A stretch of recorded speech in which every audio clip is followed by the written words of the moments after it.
कभी अपने ऊपर घमंड ना करे, अपनी किस्मत के ऊपर घमंड ना करे। घमंड अच्छे अच्छों को तोड़ देता है और बर्बाद कर देता है। मेरे साथ भी कुछ ऐसे ही हुआ। 4 भाइयों की इकलौती बहन थी। अपने आप को सबसे ज़्यादा खुशनसीब समझती थी। मैं सोचती थी दुनिया में मैं ही एक ऐसी लड़की हूँ जिसके सारे ख्वाब पूरे होंगे। अपनी बात को मनवाना, ज़िद रखना और सबको नीचा दिखाना जैसे मेरे अंदर कूट कूट के भरा गया था। ये बचपन से मेरे माँ बाप ने ही तो मेरे अंदर आदतें डाली थी कि तुम इकलौती हो, तुम्हारी हर ख्वाहिश पूरी की जाएगी। मैं खाली ज़बान से निकालती और मेरी ख्वाहिशें पूरी की जाती। यही सब चीज़ें मेरे साथ हो रही थी और कहीं ना कहीं मैं अपने आप में खोती जा रही थी। सबको नीचा दिखाती। मेरा स्कूल के अंदर भी यही मामलात रहे। मैं स्कूल में भी बच्चों को नीचा दिखाती। किसी की 2 बहनें होती तो मैं उन्हें यही कहती कि हाँ, तुम 2 बहनें हो, मैं तो इकलौती हूँ। किसी की 3 होती तो मजाक़ें उड़ाती और 4 होती तो उन्हें ज़लील कर देती। मेरा यही रवैया था जो मुझे सबसे अलग करते जा रहा था। अच्छे अच्छे टिफ़िन ले जाना, अच्छे बैग ले जाना, ये सारी चीज़ें जब मैं कर रही थी तो कहीं न कहीं मेरी जो ख्वाहिशें थी वो बढ़ती ही जा रही थी। जैसे जैसे वक्त गुज़रा, बड़ी होती चली गई और फिर कॉलेज में आई। कॉलेज में अपनी मनमानी करी, अपनी पसंद के कपड़े पहने, अपनी पसंद की हर एक चीज़ ली। लड़के मुझसे कोसों दूर भागते क्योंकि मैं घमंडी थी। अपने आप को प्रूव करने के लिए मैं हर उस पे चली जाया करती थी। इसी तरह से ना कुछ लड़के मेरे पीछे भी लगे हुए थे जो चाहते थे कि मैं उनकी ख्वाबों की रानी बनूं, लेकिन मेरे तो ख्वाब बहुत ऊंचे थे।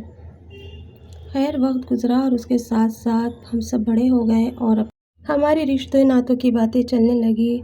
लेकिन मैंने साफ कह दिया था मेरा जो आइडियल है वो एक सपनों का सौदागर होगा जो मुझे अपने रथ पे बिठा के ले जाएगा। मैं ऐसे वैसे से शादी करने वाली नहीं। खैर, अम्मी ने कहा पहले बड़े भाई की शादी करते हैं। तो बड़े भाई की लड़की ढूंढने की जिम्मेदारी हम सबकी थी, लेकिन मैंने साफ कह दिया था मैं अपनी मर्ज़ी से लेकर आऊँगी। अम्मी भी खुश थी। अम्मी ने कहा देखो तुम अपनी सहेलियों में कोई अच्छी हो तो। 6 बहनों की एक बहन मुझे पसंद आ गई।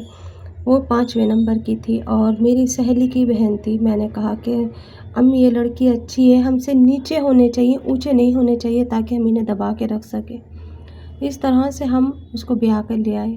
पर मैं अपनी भाभी को हमेशा कुछ ना कुछ सुनाती रहती। सुहागरात की रात में ही मैंने उन्हें उनकी ज़िंदगी की असलियत याद दिलाई कि तुम 5-6 बहनें हो, तुम्हारे ख्वाब तो बहुत छोटे होंगे, मेरे ख्वाब बहुत बड़े हैं और तुम इस घर के अंदर आई हो, मेरी मेहरबानी समझो, तुम्हारी किस्मत जाग गई।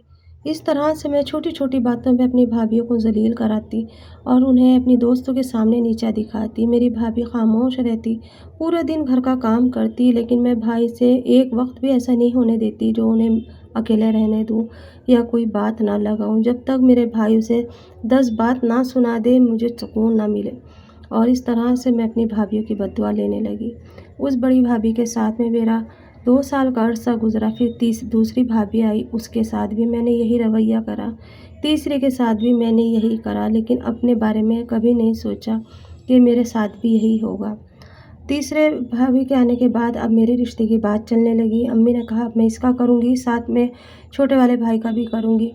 जो भी मुझे देखने आता मुझे रिजेक्ट कर जाता क्योंकि मेरी ज़बान कैंची की तरह तेज़ थी। मैं मुँह फट थी या समझो मैं मुँह पे कह देती थी, जो मेरे दिल में होता वो मैं मुँह पे कह देती, लेकिन हर कोई तो बर्दाश्त नहीं करता ना। वो भी मुझे बर्दाश्त नहीं करते थे और इस तरह से ना आके कोई ना कोई बात कह जाते।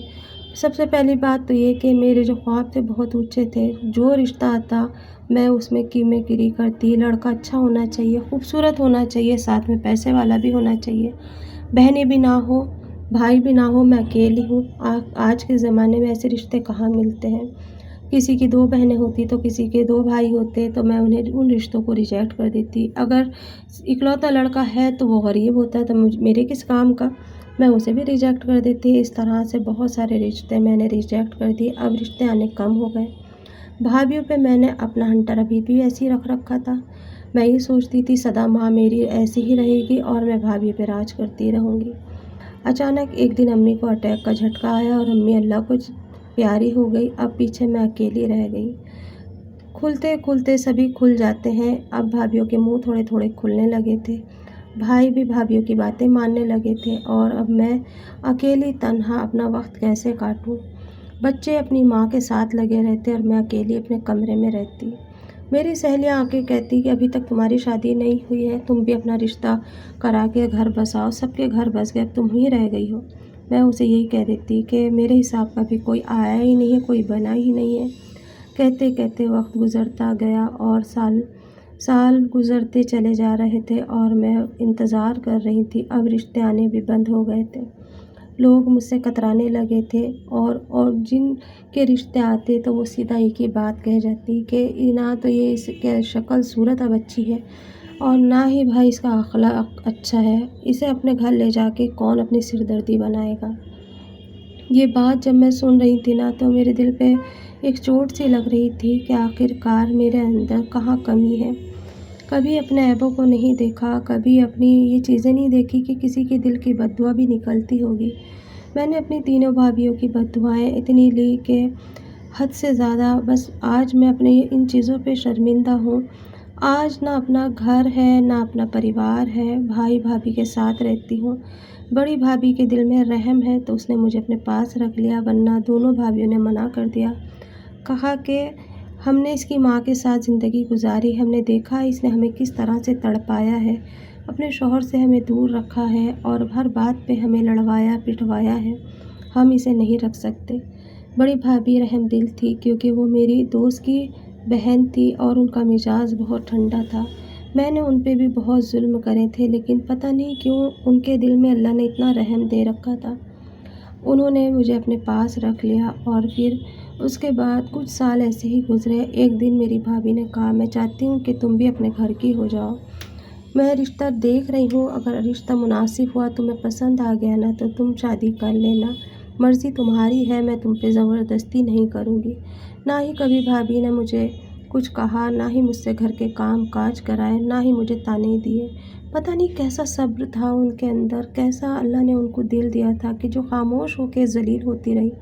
मैंने कोई कसर नहीं छोड़ी थी उन्हें ज़लील करने में। फिर कुछ दिनों के बाद में ना एक रिश्ता अच्छा आया और वो मेरी भाभी के चचेरे भाई का था। जबकि सबको पता था मैं कितनी भूअड़ हूँ, कितनी ज़बान दराज़ हूँ, लेकिन मेरी भाभी ने उस लड़के से कहा कि ये दिल की साफ़ है, सिर्फ़ ज़बान की भड़बड़ी है। मैं अपनी नन का रिश्ता तुमसे करना चाहती हूँ और ज़िंदगी में इसको अगर तुमने कभी तकलीफ़ दी तो अच्छा नहीं होगा। उनका जो भाई था वो भी सादे मिजाज था, अच्छे घर के लिए थे, बस इतना था कि अच्छा घर था, इतना कह सकती हूँ मैं। अब मेरे पास कोई ऑप्शन नहीं था, ना ही मुझे ज़मीन जायदाद वाला लड़का चाहिए था, ना खूबसूरत, क्योंकि मेरी खूबसूरती तो ढल चुकी थी जल जल के, किलस किलस के।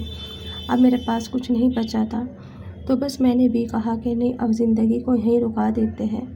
मैं एहसान मानती हूँ अपनी भाभी का जिसने मेरे लिए इतना अच्छा रिश्ता ढूँढा और उस घर में मुझे ब्याह कर भेजा और फिर वहाँ पे मेरी इज़्ज़त और कदर कराई।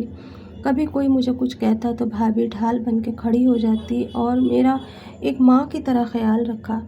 एक दिन मेरे दिल के अंदर आ ही रहा था कि मैं भाभी से पूछूं कि भाभी आखिर तुम्हारा दिल इतना बड़ा कैसे है? तुमने इतनी सारी मेरी आदतों को कैसे नज़रअंदाज करा, मेरी बातों को कैसे बर्दाश्त करा?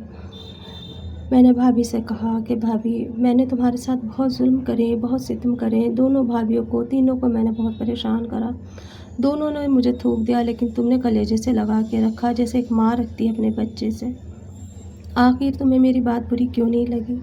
तो वो कहने लगी कि मुझे अल्लाह का खौफ है, जो मेरी किस्मत में लिखा था वो तुम बोल देती थी, शायद मेरे लिए वो बेहतर हो था उस वक्त के लिए। मैं बर्दाश्त शुरू से करती हूँ और अल्लाह पे अपने मामलात छोड़ देती हूँ। मैंने जब भी अल्लाह पे ही छोड़े थे और आज भी मैं अल्लाह पे मामलात छोड़ देती हूँ। अल्लाह बेहतर से बेहतरीन करने वाला है। मेरे दिल में तुम्हारे लिए ज़रा भी शिकवा शिकायत नहीं है और तुम सारी चीज़ें भूल के बस अपनी गृहस्थी में लगो, अपने घर में खुश रहो और जो चीज़ें तुमने करी हैं वो कभी किसी के साथ ना दोहराना, क्योंकि हर कोई माफ़ करने वालों में से नहीं होता, कुछ बदले लेने वालों में से भी होते हैं। और मैंने तो तुम्हें दिल से प्यार करा है, अपनी छोटी बहन समझा, क्योंकि मैं अपनी बहनों की भी तो सुनती थी ना। तो मैं यही सोच लेती थी कि मेरी छोटी बहन मुझे डांट रही है, लेकिन जो तुम जलील करती थी वो दिल को लगा करती थी। फिर मैं अपने मामले अल्लाह पे छोड़ देती थी कि अल्लाह, तूने ही सुनवाया है, तू ही इज़्ज़त दिलाएगा, तूने ही ज़िल्लत दिलाई तो तू ही इज़्ज़त दिलाएगा। आज سمجھ آیا کہ ان کی جو چپی تھی، وہ خاموشی تھی، وہ بددعا بن کے کہاں لگی تھی۔ ان کی بددعا شاید میری زندگی میں مجھے اتنا بڑا سبق سکھا کر گئی، لیکن پھر بھی انہوں نے لفظ اف نہیں کرا۔ میں اپنی زندگی میں آج بہت خوش ہوں، اپنی بھابھی کا شکر احسان مانتی ہوں، لیکن